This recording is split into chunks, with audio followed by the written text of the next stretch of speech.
Kendati baru pada merasakan motor Ducati Desmos edisi GP23 pada musim ini, Marquez terlihat seperti nyaris tanpa kesulitan dalam adaptasi. Dalam 7 balapan awal, Marquez bisa merangsek ke posisi ketiga klasemen MotoGP 2024 dengan raihan 136 poin. Meski begitu, di mata Dovizioso, Marquez belum mendapatkan apresiasi yang semestinya dari semua orang, kendati membuat gebrakan yang mengesankan. Pembalap asal Italia itu juga tidak menyangka The Baby Alien bisa begitu cepat akrab dengan motor Ducati. Hal ini karena Marquez mampu membuat perubahan sebesar ini di Ducati, di mana pengereman dan menghadapi tikungan sangatlah berbeda jika dibandingkan dengan Honda. Dovizioso pun menilai pembalap lain pasti sulit menyamai kehebatan Marquez ini dan menilai banyak orang tidak melihat ini dan seakan meremehkan Marquez. Dalam kesempatan itu, Dovizioso yang juga pernah jadi pembalap Ducati menyebut Marc Marquez belum mengeluarkan kemampuan terbaiknya sejauh ini. Marquez disarankan untuk lebih tenang dalam menunggangi Desmos edisi, terutama dalam melakukan pengereman. Bila Marquez mampu menjadi lebih tenang dalam pengereman, maka Marquez akan menyatu total dengan motor sehingga mampu memberikan hasil maksimal kapanpun dia mau.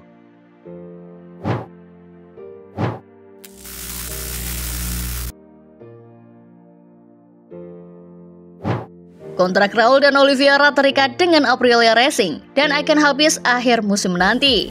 Fernandez yang masih berusia 23 tahun mulai tampil lebih kompetitif, bahkan kerap mengasapi Oliveira yang lebih senior. Namun sampai kini keduanya belum konsisten menyaingi Alex Espargaro dan Maverick Viñales. Di sisi lain, 2 kursi Trackhouse diincar juara dunia Moto3 2017 dan MotoGP 2020 Joan Mir, serta pembalap Moto2 asal Amerika Serikat Joe Roberts. Lewat MotoGP.com, Brivio menyatakan skuadnya tak terburu-buru menentukan line-up dan akan mengambil keputusan bersama Aprilia. Brivio juga menanggapi rumor bahwa Trackhouse, tim yang berasal dari Amerika Serikat, sedang bernegosiasi dengan Robert. Saat ini, rider American Racing Team tersebut sedang menduduki peringkat kedua pada klasemen pembalap Moto2 dengan koleksi 115 poin. Brivio pun tak memungkiri Robert bisa jadi prospek yang baik bagi Trackhouse. Namun Brivio mengatakan mengontrak pembalap itu waktunya harus tepat dan momennya juga harus tepat. Selain itu, dirinya dan tim juga harus melihat program tim dan melihat apa yang ingin diraih di masa depan. Ketika semua sudah cocok, maka Brivio bakal senang menggait rider Amerika Serikat. Brivio yang diketahui punya hubungan baik dengan Mir sejak di Suzuki, juga tak memungkiri bahwa Mir bisa jadi pilihan.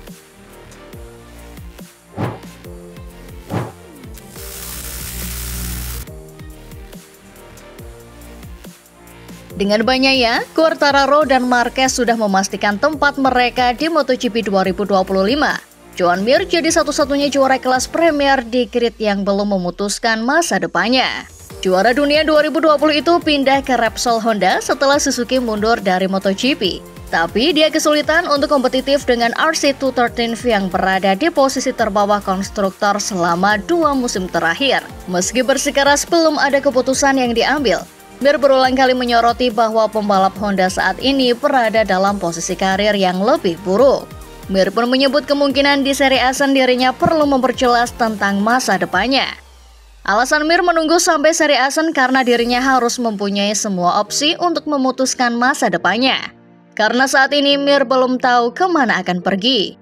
Meskipun Mir adalah pembalap teratas Honda di klasemen, dia berada di posisi ke-18 secara keseluruhan dengan finish terbaik di Grand Prix di posisi ke-12. Mir pun bahkan menyebut tidak ada pembalap yang keluar dari Honda dengan cara yang lebih baik daripada saat mereka masuk.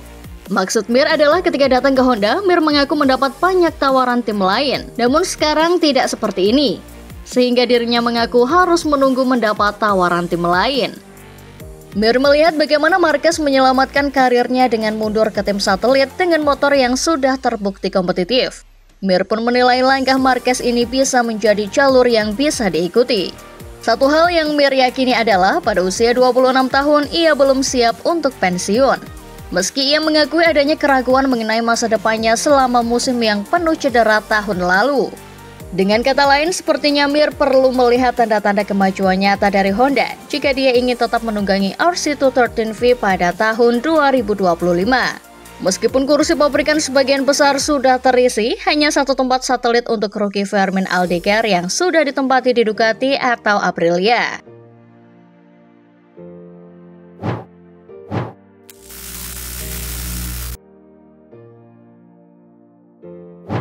Tadinya Bastianini sempat menjadi salah satu pembalap incaran Aprilia Racing yang sudah menggait Jorge Martin terlebih dahulu. Namun manajer pribadi Bastianini Carlo Pernat justru menyatakan kliennya tersebut lebih tertarik pindah ke kubu KTM. Pada Kamis, merapatnya Bastianini ke KTM menjadi kenyataan, meropiskan harapan Aprilia untuk menggait pembalap Italia. Meski begitu, pabrikan asal Nowala tersebut kabarnya kini mengincar Marco Bezzecchi dan Fabio Di Giannantonio. Bastianini akan bertandem dengan Maverick Viñales yang memutuskan hengkang dari Aprilia Racing. Kedua rider ini mendapatkan kontrak multitahunan dari KTM untuk membela Red Bull KTM Tech 3 yang merupakan tim satelit mereka. Bastianini dan KTM pun tidaklah asing bagi satu sama lain. Bestia merupakan salah satu jebolan Red Bull Rookies Cup, yakni ajang Junior One Make Race KTM. Ia berlaga di ajang tersebut pada 2013, meraih 3 podium dan 2 kemenangan, mengakhiri musim di peringkat 4. Pada tahun berikutnya, yakni 2014, Bastianini menjalani debut Grand Prix di kelas Moto3. Ia pun membela junior tim Go Van dan mengendarai motor KTM RC215 GP. Ia mengakhiri musim perdananya di peringkat 9 usai meraih 3 podium. Uniknya, Viñales juga bukan sosok yang baru bagi KTM. Top Gun pernah mempersembahkan gelar dunia kepada pabrikan asal Austria tersebut lewat tim Calvo di Moto3 pada 2013.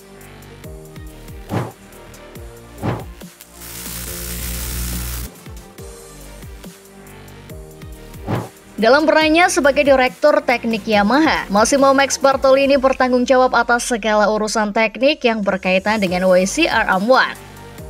Yang jelas, fokus utamanya adalah mengembalikan prototipe MotoGP saat ini ke puncak. Perubahan aturan untuk MotoGP musim 2027 yang secara resmi dikonfirmasi beberapa minggu lalu terdengar masih jauh. Namun Max sadar bahwa proyek tersebut juga harus secepat mungkin dimulai di Yamaha. Mengenai masa depan Yamaha M1, Massimo Max Bartolini menegaskan dirinya disarankan untuk menggunakan konsep yang ada. Yamaha sudah menggunakan mesin inline, yang menurut Max mesin ini memiliki banyak aspek bagus. Di antaranya, struktur mesinnya sangat bagus, logis, tidak terlalu rumit. Oleh sebab itu, tidak ada alasan untuk pindah ke konsep mesin V hanya karena ada aturan yang baru.